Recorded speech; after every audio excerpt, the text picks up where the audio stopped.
Hello student, मैं जय मौर्य। आज फिर मैं आप लोगों के लिए एक नया टॉपिक लेके आया हूँ।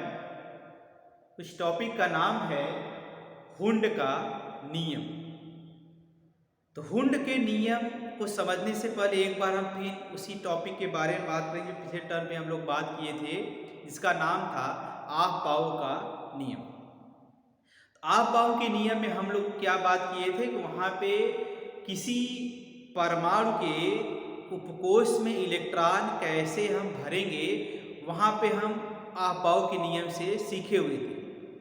चूँकि आप लोग जानते हैं कि किसी परमाणु के उपकोष में कक्षक होते हैं, ऑर्बिटल होते हैं। उस ऑर्बिटल में इलेक्ट्रॉन कैसे भरेंगे, उसी नियम को हम बोलते हैं हुंड का नियम। तो हुंड का नियम ये कहता है कि जहाँ तक संभव है किसी उपकोष के कक्षक में अर्थात ऑर्बिटल में इलेक्ट्रॉन तब तक युग्मित नहीं होंगे अर्थात पेयर्ड नहीं होंगे जब तक कि उसके सभी उपकोष के कक्षकों में एक एक इलेक्ट्रॉन न हो जाए। चलिए फिर से समझाते हैं। जहाँ तक संभव है किसी उपकोष के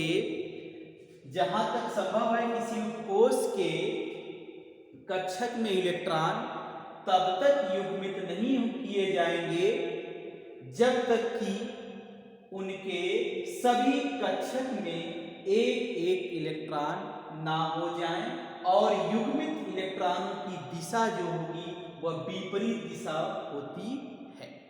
चलिए देखते हैं। जैसे मान लीजिए सिंपल सी बात है, अगर हमने कह दिया कि P3 है, मतलब P उपकोष में 3 इलेक्ट्रॉन है। P उपकोष में 3 इलेक्ट्रॉन है।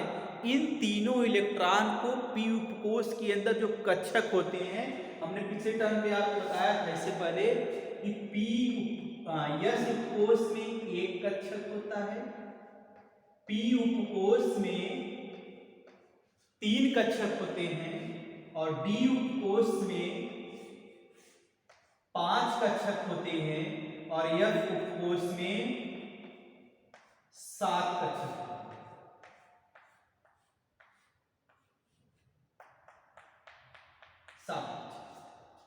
इसी उपकोषों के कक्षक में इलेक्ट्रॉन कैसे हम भरेंगे, उसी नियम को हम बोलते हैं हुंड का नियम।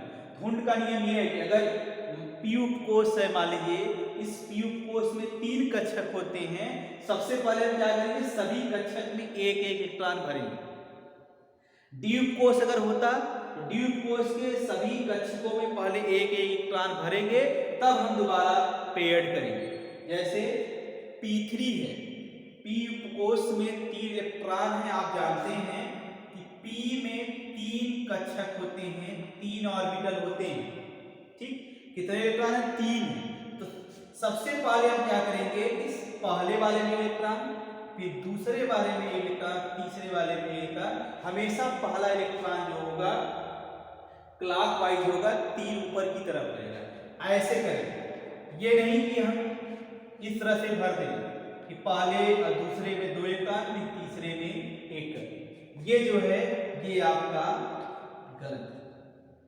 तो हुंड का नियम यही है कि किसी भी उपकोष के कक्षकों में इलेक्ट्रॉन तब तक पेयर्ड नहीं होंगे, युग्मित नहीं होंगे, जब तक कि उनके प्रत्येक उपकोष के कक्षक में एक एक इलेक्ट्रॉन न हो जाए। प्रत्येक का मतलब यह है कि जिस कक्षक की हम बात कर रहे हैं।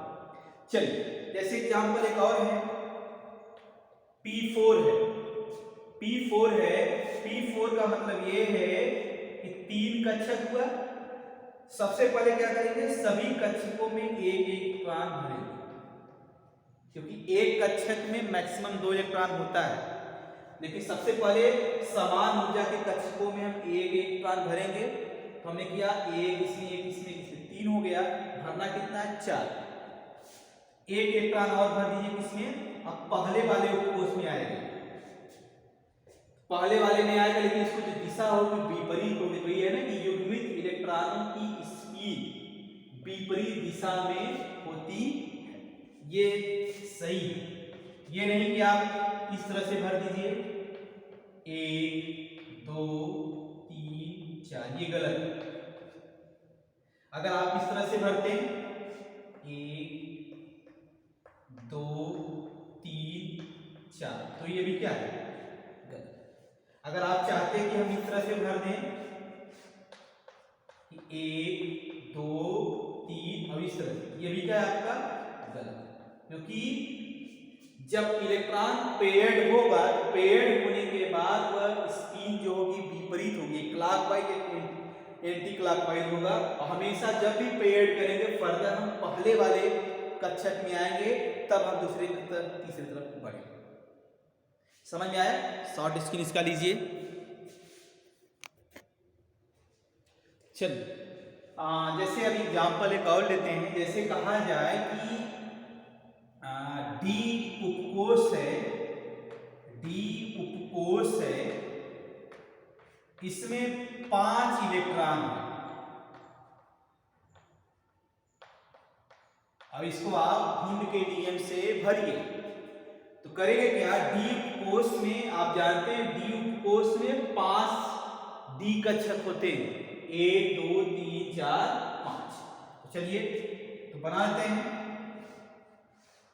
1 2 3 4 1। कितने इलेक्ट्रॉन है, 5। सबसे पहले क्या करेंगे, सभी कक्षकों में एक एक इलेक्ट्रॉन भरेंगे। एक हमने भरा, जब भी हम पहला इलेक्ट्रॉन भरेंगे सभी कक्षकों में क्लॉकवाइज होता है, 1 2 3 4। ठीक इसी प्रकार से अगर आपसे कहा जाए कि नाइट्रोजन है, नाइट्रोजन परमाणु है, नाइट्रोजन परमाणु में उपस्थित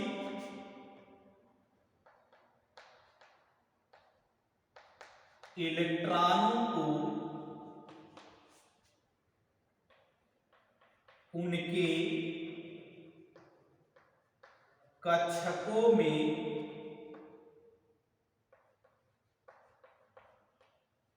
वितरित या वितरण जो भी कीजिए। चलिए नाइट्रोजन है, नाइट्रोजन का परमाणु क्रमांक होता है 7 होता है। आप बाउल का इलेक्ट्रॉन विन्यास करिए, नाइट्रोजन का परमाणु क्रमांक 7, इलेक्ट्रॉन 7 होगा। इलेक्ट्रॉन विन्यास करेंगे 1s2 2s2 2p3 होगा। ठीक चलिए 1s है, ये हुआ 1s, सबसे लोअर एनर्जी है। 1s में कितने इलेक्ट्रॉन, 2 इलेक्ट्रॉन, एक क्लॉकवाइज एक एंटी क्लॉकवाइज। फिर क्या है 2s है, s उपकोष है, इससे एनर्जी इसकी क्या होगी, थोड़ी सी ज्यादा होगी। ये हो गया 2s, इसमें कितने इलेक्ट्रॉन है, 2 इलेक्ट्रॉन, एक क्लॉकवाइज एक एंटी क्लॉकवाइज। फिर क्या है 3s, 3s इससे इसकी एनर्जी ज्यादा होगी, 3p 2p3 है। तो p उपकोष में 3 कक्षक होते हैं, 1 2 3। कितने इलेक्ट्रॉन है, 3 है, 1 2 3। ये हो गया आपका 2p3 या 2p। ये जो है ये सही है तरीका करने का। कुछ लोग क्या कर देते हैं जल्दबाजी में कि 1s है, इसमें 2 इलेक्ट्रॉन भर दिए क्लॉकवाइज एंटी क्लॉकवाइज। इसी प्रकार से 2s में भी क्लॉक और एंटी क्लॉकवाइज जोड़ दिए। और 2p में क्या करते हैं, 2p में करेंगे क्लॉक फिर एंटी क्लॉक फिर क्लॉक, 1 2 3। ये जो है आपका ये क्या है, गलत। ये जो है आपका गलत। ठीक है, तो बहुत ही आसान है हुंड का नियम। बस हुंड का नियम यही कहता है कि किसी भी उपकोष में उसके उपकोष के जो कक्षक होते हैं उस कक्षक में इलेक्ट्रॉन हम कैसे वितरण करेंगे वही आपका नियम कहलाता है हुंड का नियम। एक तरह से हम ऐसे कह सकते हैं कि हुंड का नियम मतलब, हुंड का मतलब झुंड समझिए, हुंड का नियम समझिए झुंड से, मतलब कि हुंड का जो नियम है इलेक्ट्रॉनों के झुंड का विरोध करता है। मतलब जितने इलेक्ट्रॉन होंगे सबसे पहले उनको सभी सिंगली एक एक इलेक्ट्रॉन हम सभी कक्षकों में भर देंगे, उसके बाद हम झुंड बनाएंगे दो दो का।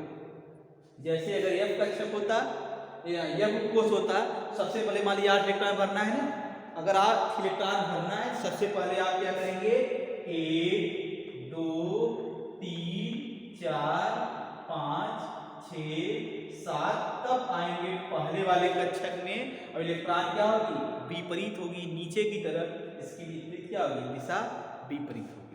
तो बस ये छोटा सा टॉपिक था, ठीक है। इसको लाइक एंड सब्सक्राइब करिए, शेयर करिए ताकि लोग देख सके। बाकी कोई प्रॉब्लम रहेगा तो आप लोग कमेंट बॉक्स में कमेंट करिएगा, उसका जवाब हम जरूर देंगे। Okay, thank you.